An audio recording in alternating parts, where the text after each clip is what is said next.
Hey guys, welcome to the shop. I'm Logan with Low Scene Clockworks, and if you're like us, you've probably been keeping up with the life of James Herriot and the show All Creatures Great and Small. One of the things that we appreciate most about the show is just all the different clocks they have and how good a job they did at making them fit the period and just the history there. So I hope that this video helps give you some information about those clocks and have a greater appreciation for the history.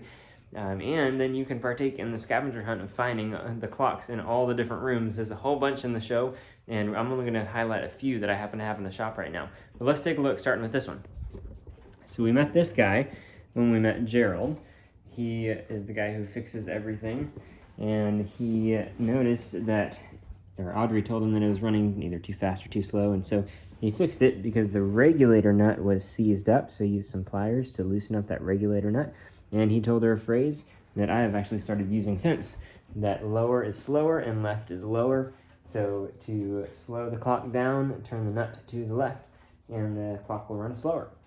Now, something that's really neat about this clock, besides the fact that they were built between the 17 and 1800s typically, and they're very old, is that this clock only has one weight, and I believe that that is how the one in the show is. I don't remember for sure, but I think that was the case. So it's only got one weight. However, it keeps time, and it has a bell in the back. So it's got two functions, but only one weight, and it only has one chain, which is very interesting. If we look here, you can see that this chain is actually one big loop. And so the same chain goes to the same weight, and then it runs both parts of the clock. Normally you'd have two separate chains, two separate weights.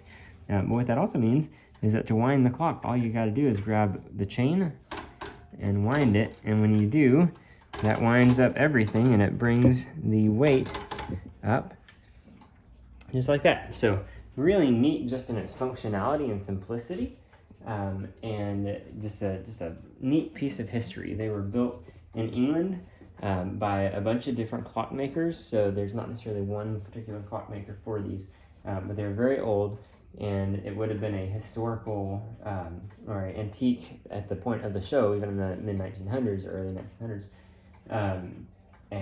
Yeah, just a really neat clock. So let's see what it sounds like when the bell goes off.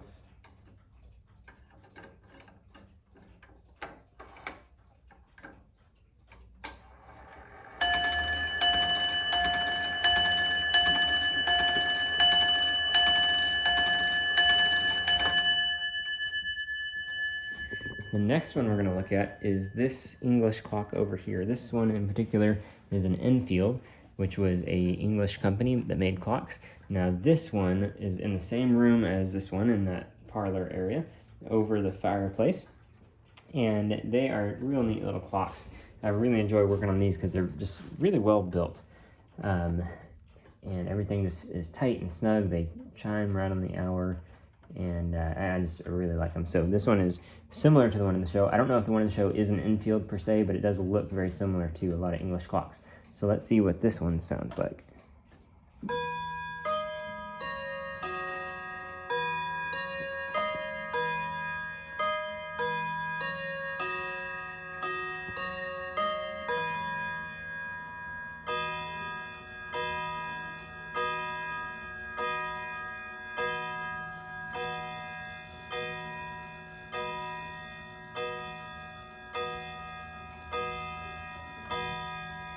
And the next one I want to show you is one that is going to be hard to find, so give it your best scavenger hunt. But in the kitchen, over the desk area, is something similar to this. I haven't been able to get a great look at it, but I think that it's a medium-sized Big Ben. This one's actually a little bit bigger than the one in the show.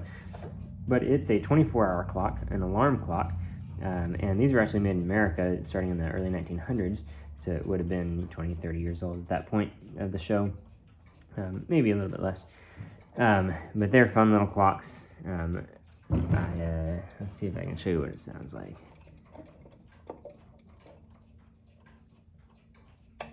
It's not going to cooperate today. Very noisy, very loud. Not great timepieces, so it's generally not what you would use to keep time with, but a helpful alarm clock. Potentially you could use it as a kitchen timer if you were wanting to do a timer for multiple hours. Maybe that's why it would be there in the kitchen. Not entirely sure, but really neat little clocks. They're very pretty. I enjoy getting to have those around the shop.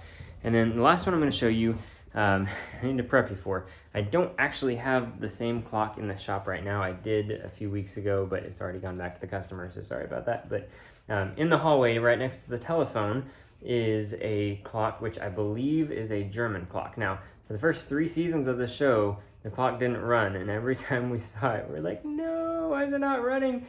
Somebody needs to wind that clock. And then in this season, the thing we're most excited about is this clock has been wound and it's running, and we get excited every time we see that because we were waiting for that day for a long time. So it is, I believe, built in Germany, and it's a wall clock, probably a time and strike, so it keeps the time and it does a strike as well.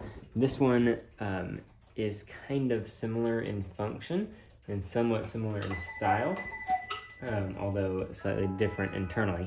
And you can see this has got a open and exposed pendulum, but the one in the show has just one door. But I just want to show you what this sounds like real quick.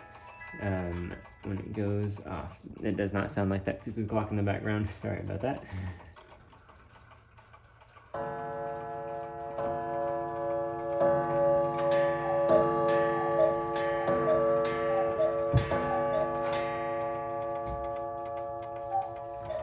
So that's that. Yes, that is not in the show. Sorry about that. He's trying to cut into the video. Hope that is fun for you guys to see those clocks and get a little bit of history and background and know what it would have sounded like. Again, it's super cool just to have all that history in the show. We appreciate that a lot, and I hope you guys do as well. So thanks for watching. I'll see you next time.